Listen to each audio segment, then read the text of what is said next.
Hello, I'm Ollie and this is Criminally, where I talk about crime, pulp, horror, that kind of thing. Today I want to talk to you about breakout books and why they're important for publishers and readers.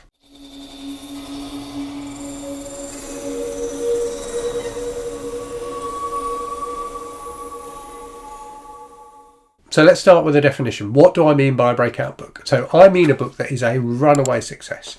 A book that sells, far more than the other books that are published that year. The kind of book that you see in the hands of people relaxing by the pool on holiday. That's the kind of book I'm talking about when I talk about breakout books.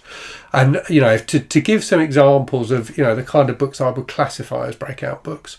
So, Colleen Hoover as an author generally, not just for a single book, but just generally, Colleen Hoover is phenomenally successful at the moment. I think I'm right in saying in 2022, 6 of the top 10 best-selling fiction books in the US were by Colleen Hoover. So that's just out there, isn't it? But looking back through the decades, books like Flowers in the Attic, like the Da Vinci Code, like the Martian, like 50 Shades of Grey, those kind of books that got attention from people who don't normally read. People who probably only read when they're on holiday, that's the kind of book they were grabbing because they'd heard a buzz around it. And this kind of thing, I think, has been amplified recently by social media, by, BookTube and BookTok and things like that. And certainly, I think, people consider that Colleen Hoover owes a lot of her success to a kind of groundswell of popular praise coming up through TikTok in particular. But even before then, this kind of thing happened, these kind of word of mouth successes. I think Flowers in the Attic is a great example of that. The kind of book that it feels like there's a generation of women who all of them read Flowers in the Attic when they were teenagers. So, books like that really do, they really do make a difference for publishers. And publishers are always chasing the next breakout book. Because whilst people like you and I, people who are regular readers, we keep publishers going. We provide them with steady income. I buy a few books a week, probably, certainly several books a month. And that kind of steady revenue, is what publishers rely on. And if you're watching this, you probably do something similar. But what publishers really, really want is these breakout books that just explode, that, become part of the public consciousness that everyone's talking about, and that end up selling, millions and millions of copies, because books like that really do make a difference for publishers. And I think one of the reasons they're really important, they're important for publishers because they're profitable, but I think they're important for us as readers because they're the kind of books that pull new readers into the hobby of reading. So I've said that these are the kind of books that people who don't normally read when they're on holiday, but hopefully a proportion of those readers will continue reading when they get off the plane and they're at home. So hopefully it helps them to build the habit of reading, and encourages them to read more long term, not just for a couple of weeks in the summer. Anything, I think any book that encourages more people to read, that encourages new people to read, is a good thing. So, people turn their noses up at Colleen Hoover, for example, sometimes. But I think she's fantastic because she's attracting new people to the wonderful hobby of reading. My sister is a teacher, and she told me, in a comment actually on my Colleen Hoover video, that the majority of the teenage girls in her classes at school, the book, the author they read is Colleen Hoover. So Colleen Hoover is an author that is, attracting people who maybe wouldn't be reading otherwise. So clearly the question of what makes a breakout book is a really important one for publishers to be able to answer. And I was kind of musing on this myself, and I'd come up with a list of breakout books to talk about in this. And when I looked through that list, it occurred to me that I think every one of these books has something unique about it. It has something slightly different that's easy for readers to grasp, or potential readers to grasp as a concept, but which is not typically there in other books. And it might be a particular subject that's covered in the book, or it might be like the style of the book. But I think there's something unusual about each of these books which has led them to be fantastically popular. I think the other thing that's interesting about these books, you quite often see books that become popular because there's a movie made of them. But looking through this list, I think these are all books that were popular well before movies were made of them. Movies were made because the books were popular, and that has, you know, fueled the success of the books. But I think these are books that had all become popular in their own right, rather than just off the back of a movie adaptation. So let me talk you through a few books I consider to be breakout books, and talk about, you know, what I think is unusual and unique about those books. So let's start with one where the unique selling point is very obvious: 50 Shades of Grey. So let's be honest, the unique selling point, maybe the only selling point some people would say, of 50 Shades of Grey is sex. So, you know, it's a competently written and plotted book. It's written in a very accessible style, but it's the sex that drew people to that book, and particularly the fact that it was about kinky sex. So it gave people a way to read about something that they wouldn't normally experience, that they weren't able to read about in you know, other ways. And because it was packaged as a book, and packaged as a book with a fairly you know, inoffensive cover, so the cover of the, you know, the original paperback of 50 Shades of Grey, and I don't think it's really changed much over time, is kind of slightly sexy, but basically, you know, quite tame and classy looking. So it didn't look like a dirty book.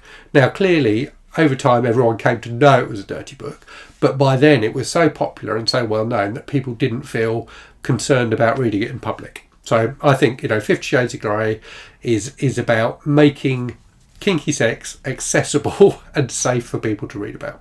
Okay, so let's move on to a completely different one then. So The Martian by Andy Weir. So this is a book, I think, whose appeal is it kind of makes you feel smart when you're reading it. Yeah, it's got loads of sciencey stuff kind of baked into it, but in a really, really accessible way. So it's really easy to digest and understand, and it's got a very, you know, very exciting, very humorously written story to carry you through all of that science. But you do end up finishing that book feeling like you've learned something, and I think that has, you know, tremendous appeal for people.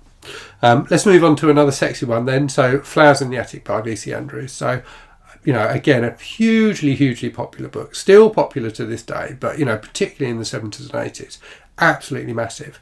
And again, the appeal of this book is sex, but in a similar way to 50 Shades of Grey, I think it's sex that is portrayed in a way that makes it feel safe. So again, you know, the sex in Flowers in the Attic is not normal sex, yeah? So this is a book about incest, but there's something about that setup, and there's something about the fact the characters are trapped together that makes the what would normally be a very taboo kind of sex feel kind of safe. And I think particularly for the teenage girls who, you know, devoured this book in the 70s and 80s, there's something about that kind of psychological safety of the two participants being siblings that somehow like erases the taboo. It kind of flips the taboo on its head and somehow makes it acceptable. But it's also a book that, you know, I think helps young people to learn about sex. So whereas 50 Shades of Grey, you know, I think the target audience, or the big audience for 50 Shades of Grey tended to be quite a bit older than the audience for Flowers in the Attic. So, you know, tended to be, you know, maybe middle-aged women who were looking for a bit of spice. Flowers in the Attic, I think, was a book that appealed to younger women who wanted to learn about sex, and found that this was a way they could do it. So they could do it safely by reading this book that looked like a, you know, kind of gothic novel. Let's move on then. So the Da Vinci Code. So the Da Vinci Code, I think, is a kind of competently written thriller, but one that draws on stuff that has fascinated people for a long time, particularly around kind of, you know, the Masons and the Templars and things like that. So there had previously been in the 70s loads of really popular books like The Holy Blood and the Holy Grail, which were kind of pseudo non-fiction kind of scientific type books, but that really played on people's fascination with those, you know, with those secret societies.